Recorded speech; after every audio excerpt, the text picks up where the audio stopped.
ताहिर, बड़े ज़बरदस्त आपके मिली नगमे तराने, जब आप लिखते हैं क्या सोच होती है, म्यूज़िक बनाते हैं क्या फ़ील होती है, ज़रा इस बारे में आज के दिन के मुनासिबत के हवाले से शेयर करें। है जो हमारे दिलों में है पाकिस्तान के लिए हमेशा, और अपने घर के लिए मोहब्बत है ये।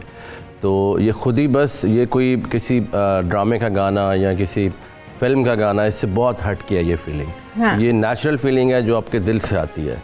तो हम जैसे दुनिया घूमते हैं, जहाँ भी जाते हैं, बड़ा बड़ा खूबसूरत मुल्क देखते हैं, बड़े बड़े निज़ाम अच्छे देखते हैं, लेकिन हम कहते हैं हम जैसे भी हैं हम सबसे अच्छे हैं, सबसे अच्छे। हाँ, तो हम इसलिए पाकिस्तान को, जो मैंने अभी आपको गाना सुनाया वो शुक्रिया पाकिस्तान। आप लिखते भी खुद हैं?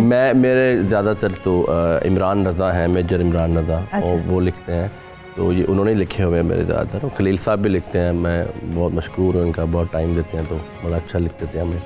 तो ये एक मोहब्बत है जो मैं जितनी बातें आप लोग की जो सियासी हो रही हैं उसमें तो मैं कभी इतना इन्वॉल्व नहीं हुआ, लेकिन मुझे सिर्फ इतना ही पता है कि I love Pakistan, Pakistan is always for me.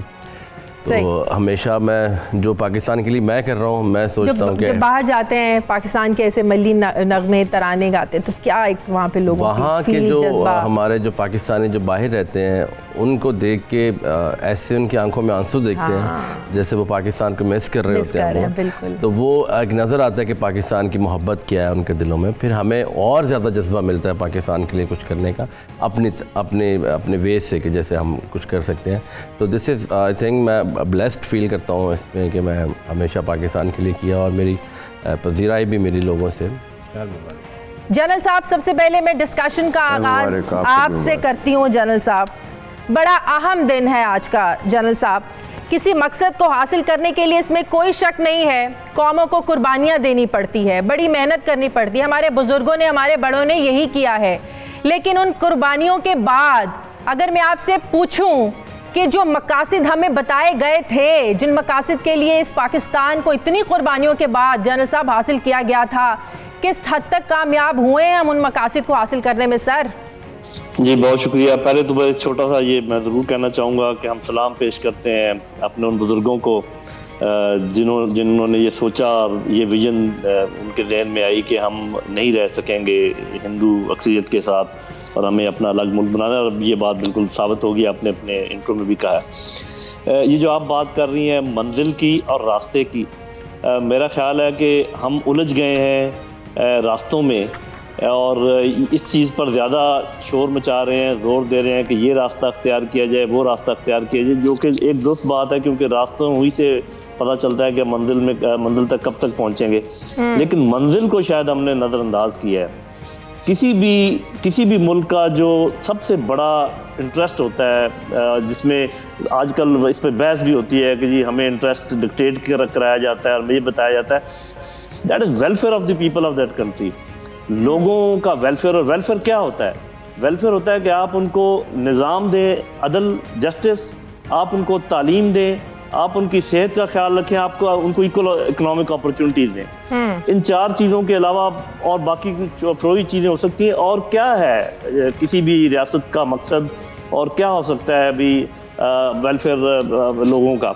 तो अभी आप मुझे इस पर क्या लंबी चौड़ी बात करनी है। आप कितने अच्छे अच्छे मौजूद मेहमान बैठे हैं कि हमने इंसाफ के जुमरे में, जिसमें खुद ब खुद मेरिट भी आ जाता है, उसमें क्या किया हमने लोगों को तालीम देने के लिए, और तालीम की नौयत जिसमें तरबियत भी शामिल हो, उस सिलसिले में हमने क्या किया। इससे आप अंदाज़ा लगा लीजिए कि जिस तरीके से हमारे बड़े बड़े लीडर जिस किस्म के अल्फाज इस्तेमाल करते हैं और जिस किस्म के रवैये उन्होंने इख्तियार कर रखे हैं, उससे आप अंदाज़ा लगा लें कि जो नीचे के अवाम हैं उनसे हम क्या एक्सपेक्ट कर सकते हैं जब इतने जो लीड कर रहे हैं, जिनको इतनी तालीम दी गई। तो मेरी बहन, मेरा ख्याल है कि हम अपनी मंजिल से भी बहुत दूर हैं। हमें अपने अवाम के वेलफेयर के अलावा ये साबित करना था दुनिया पर कि मुसलमान इकट्ठे रहकर इस काबिल हैं कि वो एक ऐसा मुल्क तामीर करें कि जो नज़ीर बन जाए बाकी दुनिया के लिए, कि हमारी सोच और हमारा अमल जो है ना कहाँ तक हमें ले जाता है। डॉक्टर मेहदी हसन साहब, एक कौम एक मंजिल, कौम एक है, क्या हम सबकी मंजिल भी एक है? आज क्या हम वाकई सही जमहूरियत के रास्ते की तरफ चल रहे हैं? सर आप देखें, जो बात अभी जनरल साहब कर रहे थे बिल्कुल सही कह रहे थे। किस तरह की आज ज़बान इस्तेमाल हो रही है, किस तरह एक दूसरे को नीचा दिखाने की कोशिश की जाती है। उनका मकसद क्या है सर? सिर्फ इक़्तिदार की कुर्सी हासिल करना। क्या ये हमारी कौम को सही डगर पर लेकर चल रही हैं हमारी सियासी जमातें? क्या वही बात जिस मकसद के लिए पाकिस्तान हासिल किया था कि इकट्ठे रहना है, एक मकसद के लिए सबने इकट्ठे होना है, सर क्या हम आज कामयाब हैं बतौर एक कौम?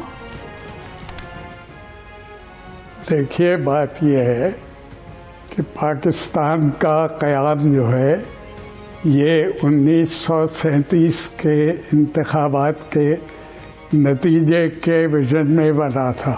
पहला इंतखाब हिंदुस्तान में एक्ट ऑफ इंडिया 1935 के तहत 1937 में हुआ।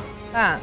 मुस्लिम लीग ऑर्गेनाइज नहीं थी, उसकी परफॉर्मेंस बहुत बुरी थी। 7 सूबों में कांग्रेस ने हुकूमतें बनाई थी। 2 साल वो हुकूमतें चली, क्योंकि जब 1939 में दूसरी जंग अज़ीम शुरू हुई तो अंग्रेज़ हुकूमत ने, जो हमारे आका थे हिंदुस्तान में, उन्होंने मुस्लिम लीग और कांग्रेस दोनों से कहा कि हमारी हिमायत करो जंगी एफर्ट्स की। तो मुस्लिम लीग ने तो एक्सेप्ट कर लिया फ़ौरन, कांग्रेस ने नहीं किया एक्सेप्ट। उन्होंने कहा कि पहले हमें आज़ादी दो, उसके बाद हम आज़ाद मुल्क के तौर पे फैसला करेंगे।